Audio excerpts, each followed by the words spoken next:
This is the Trader Investor. In this video, I want to talk about the preparation for SPY rollover.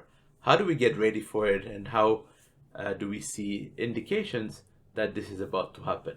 So I've discussed the divergence that I saw in SPY, right? SPY is making higher highs. When you're looking at the hourly chart or the 30 minutes chart, you can see this clearly. It's making higher high. The part that you can see clearly is in an oscillator that you use. I use my own.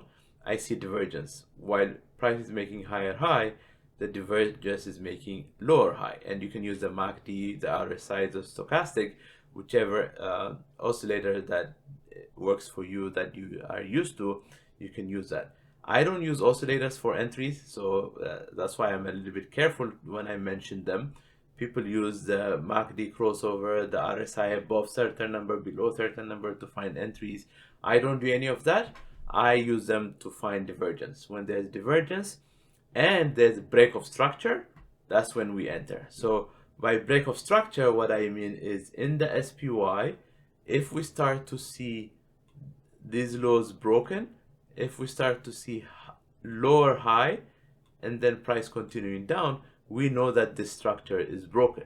That's what I mean by broken structure.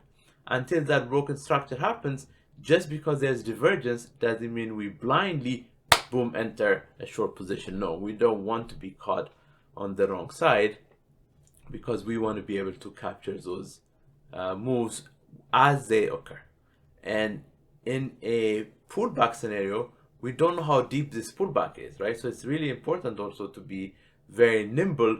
If that pullback is short-lived, we are in and out, because our overall bias, if you are looking at the daily chart or even the weekly chart, our overall bias is on the bullish side. It's bullish. Whether you look at the SPY or IWM, they're very bullish on the longer time frame. So the reason why we're looking at the hourly is to find those divergence turning points. Now, in conjunction with oscillator price divergence, I want to also point out what I see in the IWM. IWM is kind of like my leading indicator as to how the markets are doing. If small caps are not too excited, they will go down faster, but they will also go up faster. So I want to see what they're doing. Now here's the interesting part with IWM. We have an order block waiting for us somewhere between the 229 and 233 area. And we have liquidity that is waiting for us as well, right in this area here. We have liquidity sitting here. And because we have liquidity, I want to make sure that this upward movement is really an important upward movement. Yesterday, I showed you, I'm looking at this as an accumulation, reaccumulation, because we're coming from the bottom. This is a reaccumulation. We had a terminal shakeout here, and we broke the test. We just broke the test. So I would like to see a little bit of a pullback to resume, but that expectation is not a prediction. It's just something that I want to see if we are able to continue the price up. However, because we have this liquidity here, it is critical to understand this liquidity could be one where the institutions will drive the price up, get buyers excited at the break of this, get sellers excited to reverse this. So they might give us a candle for both buyers and sellers to get excited about this zone and hunt those stops, because institutions need stops in order to fuel their momentum, and then the price will continue up or the price will collapse. Either side, we have liquidity. So I want to see this liquidity taken care of before I enter a position. If price comes down to test these highs, I might enter a short-term entry. By short-term meaning really short-term, because if price comes down to these areas, I want to be able to capture this move from 233 to from 223 area to 2250 area to 226 and change. This is a pretty good move. $3 move is very, very interesting, especially if you want to start doing 10 contracts or more in an options. This is going to be a very rewarding scenario with very limited risk. But I want to see this happen. If this doesn't happen, if price continues to drive up, what I'm expecting, and here's the reason why I'm mentioning all of this, if price continues to drive up here and it gets rejected, then I can expect SPY to get into that rollover, and that rollover to be followed by a lower high and continue to drive its way down. Because as I mentioned, for me, IWM is my leading indicator. IWM has a very, very bullish day today, and this bullish has headwind in the form of liquidity. It has next headwind. The strongest headwind is the order block that is waiting for us up above. If we go to daily, it's easier to see. And then let me just adjust this so it's easy to see. We have a very strong headwind coming here. We also have on the daily now, we have formed a possible order block here. I'm gonna delete this because I want to see this high is broken to confirm this, right? Unless these highs are broken, for me this is not yet an order block, because that's just how I view them, that's how I draw them. So we have an order block here, that headwind. We have liquidity here, headwind. Very important to pay attention to those.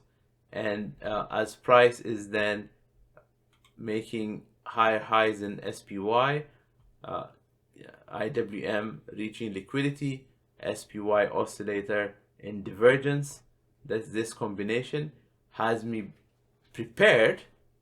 The idea of this video is, how do we prepare for an SPY rollover? If it collapses, do we panic, or are we ready to take advantage of this collapse? This is the most critical part. So when I'm looking at this combination, that gives me a good sign.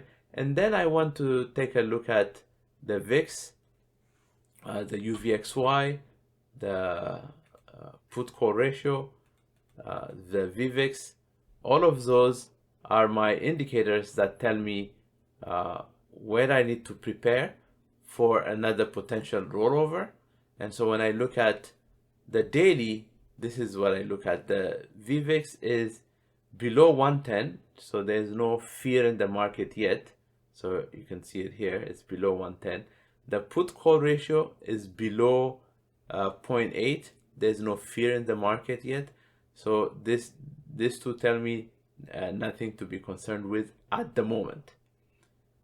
It's slightly climbing up. VVIX is starting to climb up. It was about 100 and change. Now it's 104. It's slightly climbing up, but that does not mean it's time to panic. It just tells me, hey, be prepared.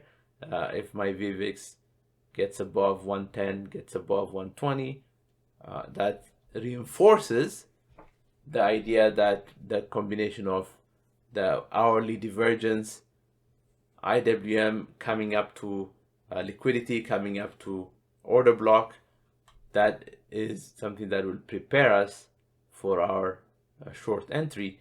And we could target somewhere around the 390 area as our next area of a pullback. It's going to be quite an interesting pullback, but this could happen in less than a week once we have a rollover. And so I want to make sure you are ready for a rollover. I want to also make sure you're not in a hurry for the rollover. Right? The most critical part is, don't be in a hurry, because the market has to tell you, this is what I want to do, before you take action. Don't take action if the market is not saying that yet. If we are not seeing this liquidity cleared, meaning if price just goes right through it, then it only cleared one side. It only cleared the shorts that were here that have not taken their profits. And this is important. I always say, take profits when you can. Don't be forced to take losses So if this first sign of trouble around this area, you did not take profits, then you're in pain right now. And if price goes right through it and only clears the one side of liquidity, then we have the order block to deal with. And with this combination and this divergence is where I'm seeing a possibility for an SPY rollover. Rollover meaning we're very extended. We just keep making higher highs. We just keep making higher highs. At some point, the market is going to breeze. These pullbacks are very healthy. The markets are saying, hey, I need to just take a break. I've been running this sprint. I want to just pause before I sprint again. That's the healthy way of looking at it. And so when that happens, are we ready to take advantage? And that will be a swing position, right? It will not be an in and out one day, but we're also very nimble. If we see a break of structure on the other side at the end of the pullback, we also want to exit. We don't want to be caught losing money, just like I mentioned here. Once we enter, we want to start taking profits at some signs of trouble, right? When we see this possible areas, we want to take profits. If price continues, great. If price doesn't continue, it's our second half of the position that gets stopped out at break even or slightly better. But the critical part is, how do we prepare for that rollover? And when that happens, are we ready? And there's also important risk management. How much risk am I putting? Even if I take this position here and I am not taking my profits, I can still be okay and sleep at night if my position size is right. If I lose this, I should be able to say, it's okay. I was too greedy, did not take profit, right? Greedy meaning I expected more out of the market when the market said, this is all I'm going to give you. So I should be able to, slap myself for being greedy, but not lose sleep over it. So important, risk management, know where you take at least partial positions off because you want to, not because you're forced to. And also know that, as some leading indicators, like the markets against markets, are telling us, hey, I have headwind, I could, come back down. And then SPY says, hey, I have this divergence, I'm ready to come back down. That combination will help us. So this is how I'm looking at the market. This is how I'm preparing. As you can see, I'm not really into day trades, right? In and out the same day. I have, a day job. I focus on my day job, but this is also an important thing for me because this is how I am able to take advantage of the market. You'll see a video on 14 minutes a day. Look at the 1 hour chart for 2 minutes every hour during market hours, or 28 minutes a day if you want to look at 30 minutes. And you can go about your day job and you don't have to compromise on your day job. You can give 100% to your day job because you're only using this either at the end of the day or throughout the day for a very limited amount of time. And you can still make a lot of money. If 10 contracts in SPY IWM moving just $1, that's $500. Then you're done for the day. And there's no reason to be glued to the charts and look for a $500 move in a 1 minute chart. There's absolutely no reason. I think that the goal for both the 1 minute trader or the 30 minute or the hourly or the daily trader is to be able to capture those moves, $500, $1,000 a day market moves. If that's your goal, you don't need to be glued at the chart according to my style, right? That's other people have their own style, but this is how I find it easy. This is how I help others who have a 9 to 5 to be able to participate in the market without having to be glued to the charts. And as always, if you have any comments, please feel free to leave them in the comment section, and I will respond with another video, or I'll reply to your comment and answer your questions. I want to help you as much as possible. So please don't forget to subscribe and hit that notification button so that you're informed when I release my next video. And it also helps me, it encourages me to keep producing this some more. Thanks everyone. Take care.